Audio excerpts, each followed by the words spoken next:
I get it. You've spent an hour scrolling through glossy product photos, reading the marketing copy that promises the best picture you'll ever see, and you're ready to add a new TV to the living room. Then you hit checkout, only to wonder later if that sleek bezel will actually look good from your couch, if the colors will stay true during a sports night, or if the smart platform will actually be easy enough for the whole family. That hesitation is real, and it's why I'm breaking down the Samsung QN55QN80HAFXZA 55-inch Neo QLED before you click buy. Link is in the description if you want to check the product details on Amazon. First off, the Neo QLED line is Samsung's answer to the growing demand for brighter, more precise LEDs. Instead of the older edge-lit panels, this model uses a Quantum Mini LED full-array backlight. In practice, that means the screen can dim sections of the picture independently, giving deeper blacks and more punchy highlights. I tested it with a mix of streaming services, a gaming console, and a 4K Blu-ray player over a 2-week period. When I turned on a nature documentary at night, the star-filled sky stayed truly black while the lightning flashes still popped without washing out the surrounding foliage. That level of contrast is something you usually only see on higher-priced OLEDs, and it holds up in a well-lit room as well. The Motion Xcelerator 144Hz chip is another headline that can feel a bit vague until you put it to work. Watching a fast-paced soccer match, I noticed the ball stayed crisp even during rapid passes, and there was no noticeable blur when the camera panned quickly across the field. I also tried it with a next-gen console set to 120 frames per second, and the motion handling stayed smooth, without the soap opera effect some lower refresh panels suffer from. For regular TV watching, you won't notice the 144 Hz unless you're specifically looking for it, but for gamers and sports fans it's a real advantage. Now, let's talk about the day-to-day experience of setting this thing up. Samsung's One Connect box is not part of this bundle, so you're dealing with a traditional back panel cable run. In a typical living room setup where the TV sits on a media console, the 3 HDMI ports were easily reachable, and the cable management clip on the side kept everything tidy.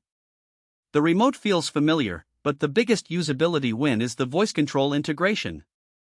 You can ask Bixby, Alexa, or Google Assistant to switch inputs, turn the TV on or off, or even dim the lights if you have a compatible smart hub.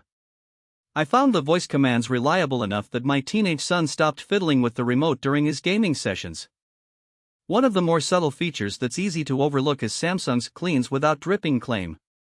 This isn't a special coating, it's a design tweak that channels any cleaning fluid away from the screen surface, meaning you can wipe down the panel with a damp microfiber cloth without worrying about streaks or residue. In a household with kids and pets, that's a genuine convenience. I used a quick wipe after a weekend of popcorn and soda spills, and the screen stayed spotless with no smearing. So, who should actually consider spending on this 55-inch Neo QLED? If you're a cinephile who wants a bright, colorful picture that can handle both darkroom movie nights and daylight streaming without sacrificing contrast, this TV checks the box.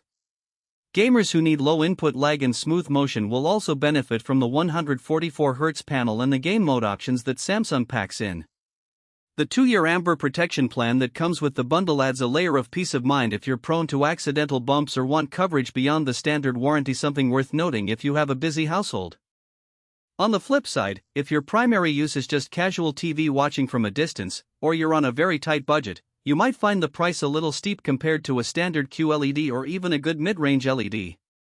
The lack of an integrated soundbar means you'll likely need a separate audio solution to get the full cinematic experience. The built-in speakers are decent for dialogue but fall short when you crank up movie-style explosions.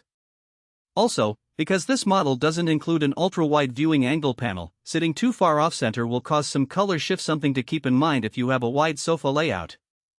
Another hidden trade-off is the Smart TV platform.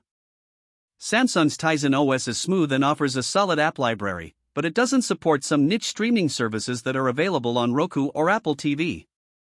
If you rely on those apps, you'll either need to use a casting device or pick a different TV that runs a more open platform.